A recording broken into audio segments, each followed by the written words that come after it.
Hello and welcome back to the Windows 10 Technical Preview Jumpstart. We are into the final module and we're going to be taking a look at one of those things which can tend to put some roadblocks in the way of any kind of deployment. So as we're starting to think about some of the fundamental changes that we're making inside of Windows 10, obviously thinking about some of those roadblocks comes into play. So I've asked Fred Pullen from our Internet Explorer marketing team to come along and talk to us a little bit about web application compatibility inside of Windows 10 and what we're doing to help you guys to remove some of those roadblocks. So, Fred, welcome. Thank you, Simon. Web application compatibility inside of Windows 10. How do you kind of think about that all up at the moment? No, it's a great question. So we have spent a lot of resources over the last year improving Internet Explorer and particularly focusing on backward compatibility. I think in the past we really looked at just future compatibility, and our guidance to customers was upgrade your web apps to modern standards. Now we are doing a much better job of recognizing that you can't upgrade all of your web apps overnight. Customers have ERP systems, CRM systems, lots of large line of business applications that take years to upgrade. So what we're doing now is taking kind of a twofold approach. And this is where we look at web app compat in terms of the legacy web versus the modern web. Legacy web, of course, is the older stuff, the line of business applications that are already in existence, and the modern web focuses on compatibility with modern websites and services. Of course, most public websites fall into the modern web category, relying on new standards like HTML5, CSS3, WebGL, other modern standards. But the legacy web has a lot of line of business applications out there that can't be upgraded overnight. Mm-hmm. So now we've focused a lot of effort on how do we provide backward compatibility for the modern web. Obviously, we still would like for customers to upgrade to modern standards eventually, but the easiest way to upgrade in the short term is to look at compatibility with the legacy web. So if we think about this in terms of Internet Explorer, Internet Explorer has lots of versions out there that are currently supported today. On Windows 7 alone, we have IE 8, IE 9, IE 10, and IE 11, which is why in August we announced that starting January 12th, 2016, we're only supporting the most recent version of Internet Explorer available for a supported platform. Now that's for a few different reasons. First of all, it helps defragment the ecosystem. It helps move everyone forward to the next major version of Internet Explorer. Yeah. But it also is really great for security. Older versions of Internet Explorer are inherently less secure. They're not as fast as today's versions of Internet Explorer. And also, if you're on an older version of Internet Explorer, you're blocked off from moving to the next generation of technology like Windows 10. Yeah, and we see that all the time. We have those customer conversations where somebody is stuck for some reason. They've got a web application which isn't working because of some compatibility issue with the newer version of Internet Explorer, and that stops their entire rollout of an operating system. Absolutely. We've heard this many, many times. So now a lot of our focus has been over the past year on providing better backward compatibility. This is why we focused enterprise mode on Internet Explorer 8 and previous to provide compatibility for the legacy web as it exists today.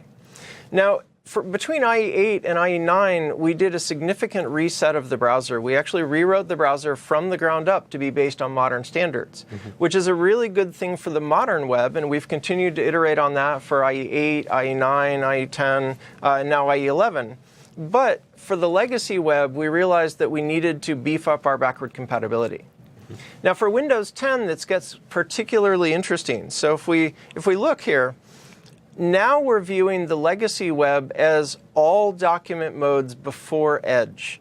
This means that IE 11 compatibility includes Compatibility View, Enterprise Mode, IE 5, IE 7, IE 8, IE 9, and IE 10 document modes. So the easiest way to think about this is we're packaging compatibility for the legacy web, for older websites, as a product, essentially, in IE 11 that we're carrying forward to the next major version of our browser. Meanwhile, for the modern web, we have Edge mode, and Edge will be more software as a service. Edge will be updated much more frequently as other browsers do today. I often get the question, why do other browsers update constantly and they don't break things, whereas Internet Explorer updates once a year or once every other year and you break everything?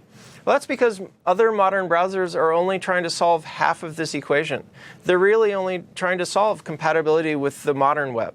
They're not providing backward compatibility for IE6, IE5, IE8. We're trying to solve both sides of this equation. And by providing an Edge engine that's always up to date with minor iterative updates that don't break the modern web, and by providing a stable legacy platform that includes all of the other document modes, compatibility view, basically all of the IE11 compatibility features we have today, and take that forward into the next major browser on Windows 10, we think we're providing a pretty good solution for both halves of the compatibility problem. Yeah, because it's like you say, we actually do have this compatibility problem. We have the issue whereby half of our customers, they do have an application which can only run on IE8, for example, and yet we still have to be able to provide the ability for IE8 to work, or to be able to render pages that were designed for IE8 in a modern browser, and it's completely unique. We don't see our competition having to do that kind of thing in the browser space. So it's nice that we're being able to do that, and we're having a more up-to-date Edge browser as well. What else in terms of compatibility view for enterprise mode? This is one of those areas where people get confused really, really quickly. We've implemented enterprise mode. There's also compatibility views, and the two play together and work together. Can you explain that a little bit? Absolutely. I get this question all the time.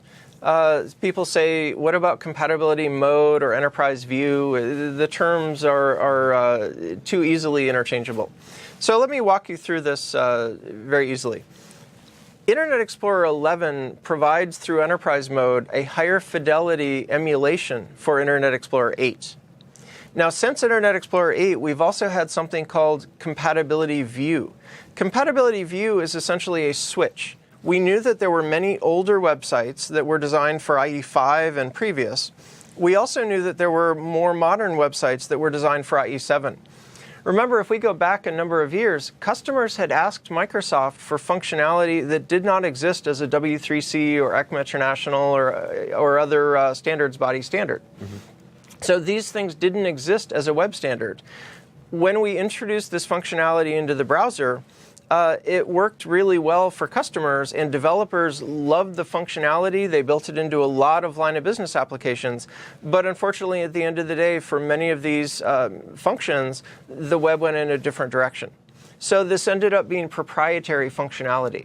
That's why we had these older document modes to provide compatibility for sites that were designed for IE5 or IE6, sites that were designed for IE7, sites that were designed for IE8, and now, to a lesser extent, sites that are designed for IE9 or IE10. We're getting onto that Edge train. Our guidance to developers now is you shouldn't write specifically for a browser. You should write using modern standards and query the browser for functions, not querying the browser for which version are you. But the fact is there are lots of legacy applications out there, and none more so than in a large enterprise environment. So compatibility view is essentially a switch to say, is there a particular doc type associated with the web page? And if so, it gets IE7 document mode. If there's not an explicit doc type, then it gets IE5 quirks mode. This is very confusing for customers because they say, how do I test this? Do I test enterprise mode? Do I test compatibility view? Our guidance is that you should test using Internet Explorer 11 natively. And then if that doesn't work, try enterprise mode with higher fidelity emulation for IE8. If that doesn't work, you can try enterprise mode and compatibility view. So you can use the two together to provide even higher fidelity emulation for older versions of Internet Explorer.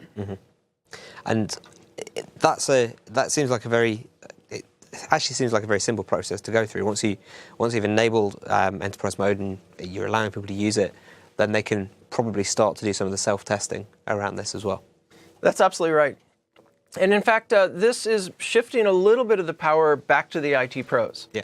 Because if you remember, many of you went through upgrades moving from IE6 to IE8. At that time, upgrading from IE6 or IE7 up to IE8 meant a lot of code changes on the site itself. So that increased the cost significantly. There are many customers who complained about the length of time that it took to upgrade and the costs associated with upgrading, not because of the deployment or the management of the browser. Those are fairly well understood at this point. But it was the cost of testing and remediating the applications that were incompatible.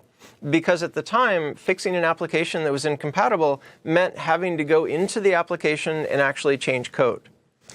Now with features like Enterprise Mode, we're putting some power back with the IT Pro so that you can choose, I want to run this site in Enterprise Mode, I want to run this site in a particular document mode, and you have much more flexibility without changing a single line of code on the site. And we can do that as well through the site list as well. So we can actually go in and say, hey, these particular parts can be changed to run in doc mode. This one can be run in just plain enterprise mode, and it can all be managed centrally. That's absolutely right. That's one of the exciting things we announced at TechEd on October 30th, was that we're expanding enterprise mode to now include all document modes. We now support through the enterprise mode site list and manage through the site list manager the ability for you to put any web path in any document mode. So enterprise mode before this just supported IE8 and previous. Now we're giving customers the ability to say, I want to run this site in IE9 document mode, this site in IE10 document mode, this site in IE7 or even IE5. And here's a subtlety that I should call out for this audience in particular. By setting a doc mode to 7, we're actually giving you the ability to use Compatibility View. Because if you remember, Compatibility View by default will run IE7 document mode if there's an explicit doc type. If there's not an explicit doc type, it will fall back to IE5 Quirks mode. So this new functionality, if you set a particular site or a web path to be doc mode equals 7, it will automatically fall back to IE5 if there's not an explicit doc type. That's the behavior of IE7. So it actually should perform in exactly the same way that IE7 would have performed out of the box anyway. That's absolutely right. Yeah. And in fact, this is more like, for the programmers out there, developers out there, this is much more like IE emulate or emulate IE, because what we're actually providing is not just the document mode that the browser is using, but we're also providing the user agent string back to the site that the site is requesting. So by setting doc mode equals, in this case on the screen, doc mode equals IE7 or doc mode equals IE9, it's actually sending back to that site the IE7 or IE9 user agent string. So you actually then do enter exactly what the site would normally do in those circumstances, which is exactly what we wanted to do, which is kind of cool. We're also overriding other tags as well that we get delivered from the site. So the XUA compatible meta tag gets overridden now, assuming that you've set something through enterprise mode. That's absolutely right. We had many customers who were complaining that the developers, for whatever reason, had set a site manually using an XUA compatible meta tag. So the site itself was asking for IE8 mode in many cases, whereas it actually worked fine in Edge mode. Tell me if this has happened to you. You go to a site and it seems to work fine in another browser, but then you pull it up in Internet Explorer and it doesn't seem to work. If you hit the F12 developer tools and then choose a different document mode from that drop-down, you can often choose Edge mode and the site actually works just fine. It was that the site itself, at some point in the distant past, was manually set to use IE8. The good news about this new functionality is that by setting an explicit doc mode, you can override what the site itself is asking for without changing a single line of code. Without asking the developer to do anything, you can override what the site is requesting. And that usually happened because the developers of the site thought that that was going to be the last greatest version of Internet Explorer. There would be never be any more functionality than they could possibly put into Internet Explorer 8. So they'd set the doc type to 8 and it would always fall back to that known state. But then things move on and that wasn't necessarily exactly what was needed. Other parts of the code get changed. They do some kind of looking at what browser's being used. They see it's Internet Explorer and instantly force all Internet Explorer into IE8 mode, which is not overly helpful. That's absolutely right. If you use the latest version of Internet Explorer and you're getting code that was designed for a version written 6, 7, 8 years ago, less than helpful. Yeah. We have many customers who told us that at some point in the past, adding that XUA compatible meta tag for IE8 became part of their developer standard. So it was required of all developers for all line of business applications to include that line of text, even as they were updating their site to modern standards. So this provides a way for you to fix the site so that it works properly without changing anything on the site. And now troubleshooting sites, at least the first pass of troubleshooting, could be as easy as hitting F12 for the developer tools, choosing different document modes to see which one would work properly, and then setting, using the enterprise mode site list manager, setting the site appropriately. And we also, we've released some updates. So there was a great blog post a while ago about enterprise mode site discovery. How can we understand what browsers are being used for access to certain sites? We've made some massive improvements there as well quite recently. Can you go through those? Yeah, that's a great catch, Simon.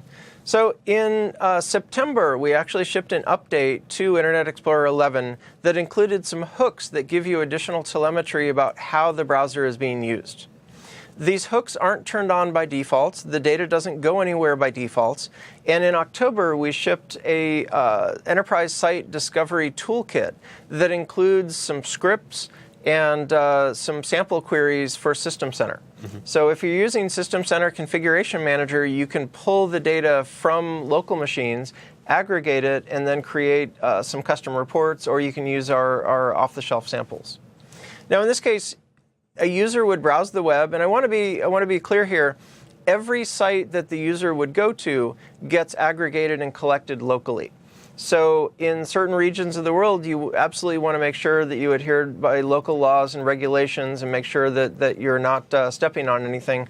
Our guidance to customers in general is that you turn this on for test machines because it will collect about 200 bytes on every site that you visit. Now, the first question I asked as an IT pro was, what's the performance hit? The good news is there's not much of a performance hit. The users won't notice this is on, which further reinforces the idea that you want to make sure they know it's on and that you're collecting the data of the sites they surf to. Now, once that data is collected on the local machine, you can aggregate it using System Center or a variety of other tools, and then it gives you a better picture of your environment. We intentionally didn't call this inventory. I have to give a shout out to Chris Jackson for this, because Chris was the one, our App Compat guy on Twitter. App Compat guy, absolutely. Chris was the one who called out what we're really helping customers do is discover more about their environment.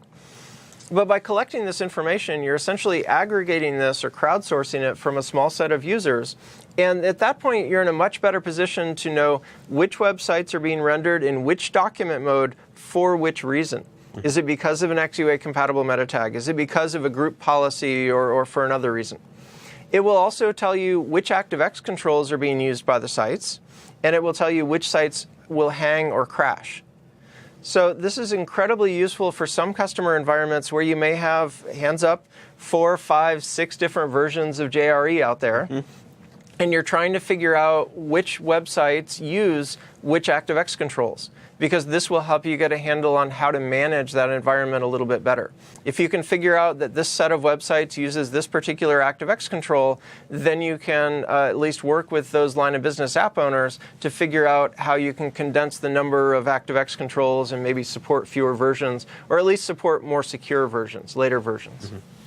And it is a fantastic way of being able to understand exactly what's going on inside of your environment. It starts to pull the information together. It also, there's the other controls that we have inside of enterprise mode as well for being able to surface some of this information, providing that back to an IIS centralized site. So it's an additional option in order to collect that information. And probably it collects a little bit more deeper information as well, particularly around crash discovery and those kind of areas. Yes. This goes into a lot more depth than the original enterprise mode. Remember, enterprise mode has built in a feature where if you turn it on or turn it off, it will send a post to a location of your choice. So this essentially helps customers crowdsource information either from pilot users or from their broader end user base to be able to see which sites require enterprise mode and which sites do not. This goes into a lot more depth. We got the initial feedback from customers who had deployed enterprise mode saying, I'm not sure across my environment how many line of business applications I have. I don't own the line of business applications, they would typically tell us. I own the desktop, I own the browser on the desktop, but I don't own the line of business applications that are being used in my environment. So this helps you discover more about those line of business applications and hopefully work a little bit better with those line of business app owners on getting them up to speed and getting them in a much more manageable position. So, as always, Internet Explorer is part of Windows, but not. You can also get hold of Internet Explorer outside of just waiting for the Windows 10 preview. Most of what you talked about, if not all of it, is actually available in IE 11 today. That's absolutely right. And our guidance to customers today is that if you can upgrade to Internet Explorer 11, this puts you in a much better position to upgrade to Windows 10. That's why we're focusing a lot of our effort on backward compatibility for Internet Explorer 11. And I'll be really candid with this audience in particular. The reason we're getting engineering resources still working on Internet Explorer 11 for Windows 7 is that we know that it's in our best interest to help customers upgrade and upgrade to Windows 10 ultimately. Mm-hmm. So if we can help customers now upgrade to Internet Explorer 11 by providing additional backward compatibility, by continuing to fix bugs in enterprise mode, by continuing to decrease the testing and remediation costs for customers to make it easier than ever before to upgrade and stay current on the latest version of Internet Explorer, that puts us all in a much better position to be unblocked from upgrading to Windows 10 ultimately. Yeah, it is by far the easiest action that you can take at the end of this jumpstart is to go ahead and start to move forward onto a more up-to-date version of IE so that you can start to move the entire estate up to Windows 10 when we get to the point in time where it's actually sensible to do that.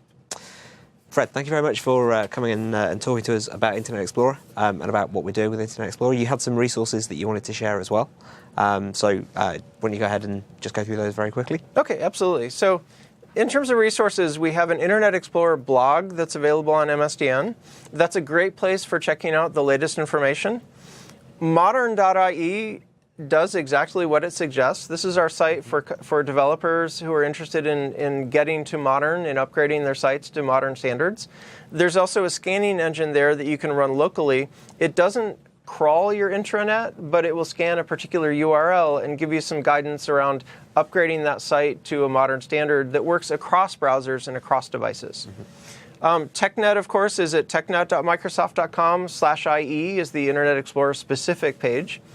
And then Microsoft services, support, and partners. I can't say enough about the Microsoft partners that are stepping up to the table and helping us upgrade customers and get customers modern. Cool. Excellent. So that brings us towards the end of the jumpstart. Hopefully you guys have enjoyed it. It's been a very good view of some of the fundamentals that are coming into Windows 10, some of the ways that we are thinking about changing the product based on your feedback to try and bring some of this stuff back into the product itself. Ask any final questions into the Q&A. We'll try and get those answered. As I say, as long as we are able to answer those questions, and it is questions about things that we've actually disclosed already, then we'll do that. Obviously, it's not the place for feedback. We've been getting a little bit of feedback through the Q&A, so let's try and keep the feedback inside of user voice, inside of the preview feedback tool. And also, as we are at the end, thank you very much for watching, and don't forget to fill out the survey that you'll find at the end of this jumpstart. Thank you very much for watching.